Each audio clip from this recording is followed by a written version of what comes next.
लेकिन सदन जब बर्खास्तगी में आती है, जब 90% लोगों की बात कही जाती है, जब सदन शैक्षिक शिक्षण संस्थानों की बात करता है, रोजगारों की बात करता है, अर्थव्यवस्था की बात करता है, समानता की बात करता है, एकाकी की बात करता है और नारी संस्कृति की बात करता है, तब क्या होता है, सदन के अंदर विपक्षी नेता इन सवालों का जवाब मांगने का काम करता है तो सदन को बर्खास्तगी कर जाती है। और विपक्ष के जो नेता होते हैं, समझ रहे हो ना बातों, हर जगह बुलडोजर नहीं चलेगा। आप लोगों ने जिस तरह से लोकतंत्र की हत्या कर रहे हो ना निरंतर, आपको पता नहीं चला उत्तर प्रदेश के अंदर लोकतंत्र की हत्या योगी आदित्यनाथ कैसे कर रहा है।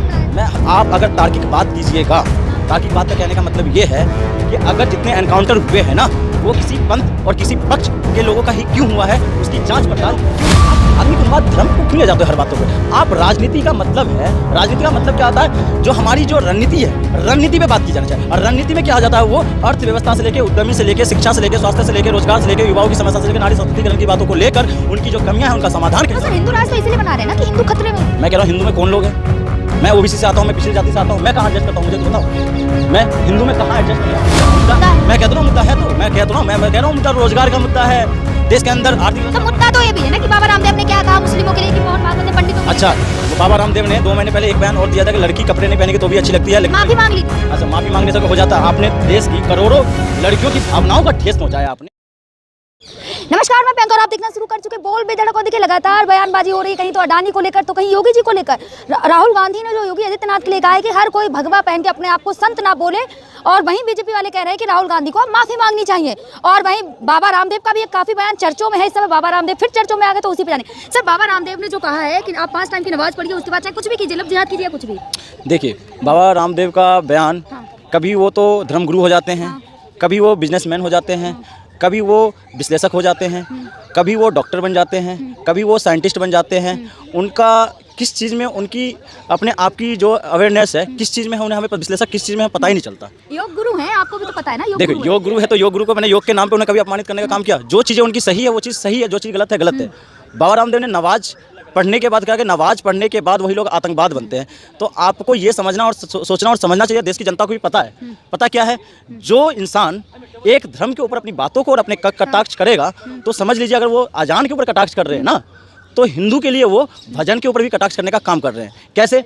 हमारा जो भजन है, सुबह अगर हमारी दिन की शुरुआत होती है तो भजन के गुणगान जब तक कानों में आवाज़ नहीं आती है तब तक शांति का भाव उत्पन्न नहीं होता है। इस चीज़ को मतलब आप कहना चाह रहे हैं मोहन भागवत ने जो कहा है कि पंडितों ने जातिवाद किया है वो सही है? देखो, सुनिए, मोहन भागवत वही संघ का संचालक है जिसने हमेशा अपना पक्ष ब्राह्मणों का ही रखा है, और उस नागपुर के संघीय कार्यालय से दिल्ली के सदन तक इस सरकार ने एक ही पक्ष का काम किया है। और पक्ष का काम कैसे किया है आप देखे होंगे, जब धर्म संसद चलना होता है, जब संसद किसी पक्ष और किसी पंथ की बात होती है तो सदन कभी बर्खास्तगी में नहीं होती है, ठीक है, कभी बर्खास्त नहीं की जाती है। लेकिन सदन जब बर्खास्तगी में आती है, जब 90% लोगों की बात कही जाती है, जब सदन शैक्षिक शिक्षण संस्थानों की बात करता है, रोजगारों की बात करता है, अर्थव्यवस्था की बात करता है, समानता की बात करता है, एकाकी की बात करता है और नारी संस्कृति की बात करता है, तब क्या होता है, सदन के अंदर विपक्षी नेता इन सवालों का जवाब मांगने का काम करता है तो सदन को बर्खास्तगी कर जाती है और विपक्ष के जो नेता होते हैं उनको सस्पेंड कर दिया जाता है। तो आप समझ सकते हैं कि सदन की गरिमा इस समय 8 सालों में कहाँ पे। तो क्या लगता है, राहुल गांधी को योगी जी से माफी मांगनी चाहिए?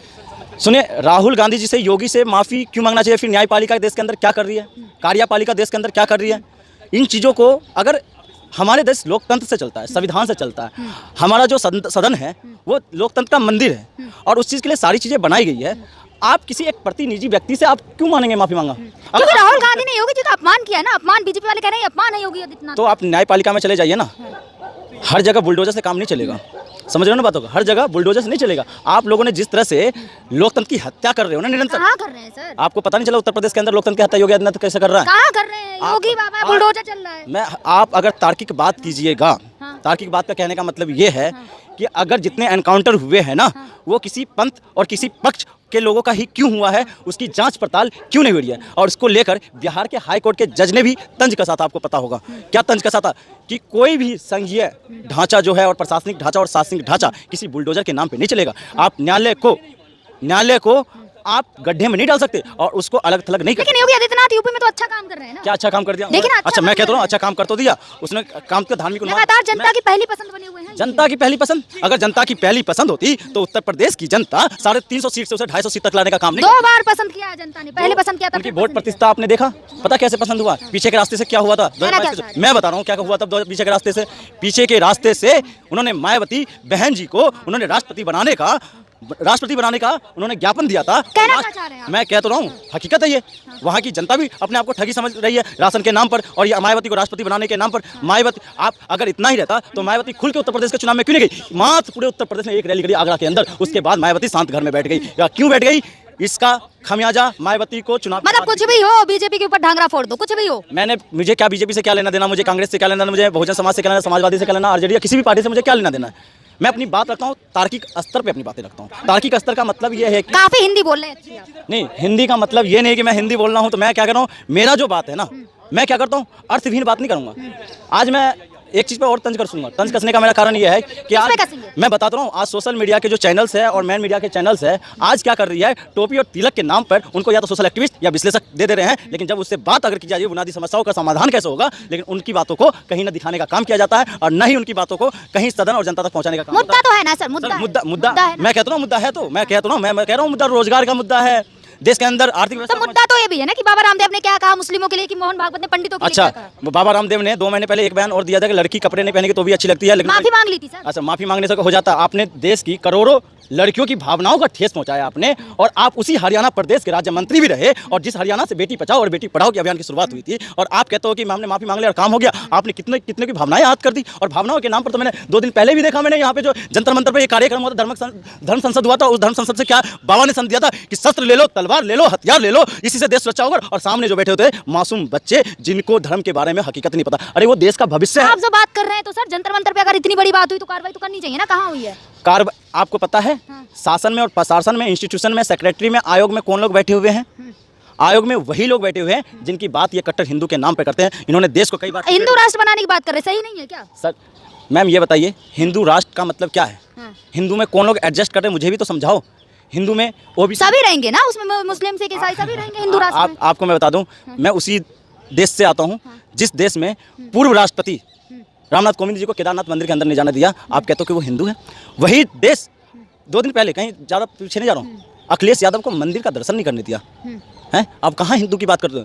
और बात रही, जब बात आती है, मैं सर धर्म को राजनीति से ना जोड़े। हाँ, अब आई पॉइंट वाली बात पे मैं बिल्कुल कह रहा हूँ।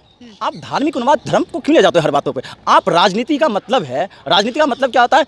जो हमारी जो रणनीति है, रणनीति पे बात की जानी चाहिए। और रणनीति में क्या हो जाता है, वो अर्थव्यवस्था से लेकर, उद्यमी से लेकर, शिक्षा से लेकर, स्वास्थ्य से लेकर, रोजगार से लेकर, युवाओं की समस्या से लेकर, नारी सशक्तिकरण की बातों को लेकर, उनकी जो कमियां हैं उनका समाधान कैसे। तो हिंदू राष्ट्र इसलिए बना रहे हैं ना कि हिंदू खतरे में है। मैं कह रहा हूँ हिंदू में कौन लोग हैं?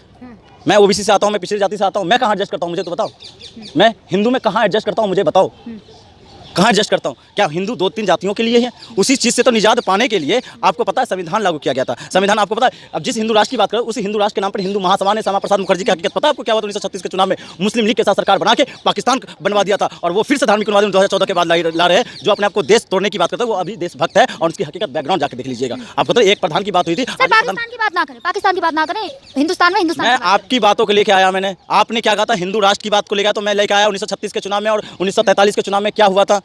हैं? उन दोनों चुनावों में आपको हकीकत पता है हिंदू महासभा किसके साथ गई थे? श्यामा प्रसाद मुखर्जी संयुक्त प्रांत के उप मुख्यमंत्री बने थे या नहीं बने थे? लास्ट में पाकिस्तान बनाने की मांग किसने किया था? श्यामा प्रसाद मुखर्जी ने। जिन्ना के साथ किया था या नहीं किया था? अगर जिन्ना के साथ श्यामा प्रसाद मुखर्जी मांग नहीं करते तो सुभाष चंद्र बोस प्रधानमंत्री होते। ये हकीकत सबको देश को पता है, ठीक है। लेकिन इस चीज़ से देश नहीं चलेगा। देश चलेगा हमारी जो प्राथमिक समस्या है, बुनियादी समस्या है, उनका समाधान कैसे हो। और इसी चीज़ आज पता है आर्थिक व्यवस्था क्या होगी देश के अंदर है? आज करंट में आप जिनको कहते हो कि हिडनबर्ग 5 मेंबर्स का फर्म है, उससे एक अडानी ग्रुप डर गई। अब मुझे तो ये नहीं समझ में देश की सरकार से कि आप अडानी से भारत है कि भारत से अडानी है? आपने ऐसी स्थिति ला दिया।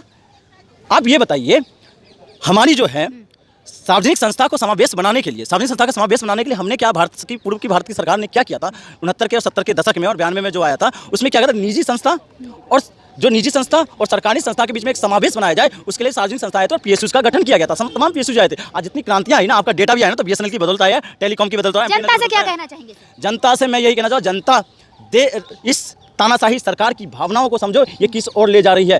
आपको हिंदू राष्ट्र के नाम पर आपकी जो समस्या है उसको भटकाने का काम कर रही है, उसके सिवाय कोई काम नहीं कर रही है सरकार। तो देखा आपने, ये थे जिन्होंने अपने विचार रखे, वे मुखी से अपने विचार रखे, और क्या लग रहा है बाबा रामदेव को लेकर या फिर मोहन भागवत को लेकर। तो लगातार ऐसी अपडेट के लिए देखते रहिए बोल बेधड़क। चैनल को लाइक करें, सब्सक्राइब करें, वीडियो ज़्यादा से ज़्यादा शेयर करें।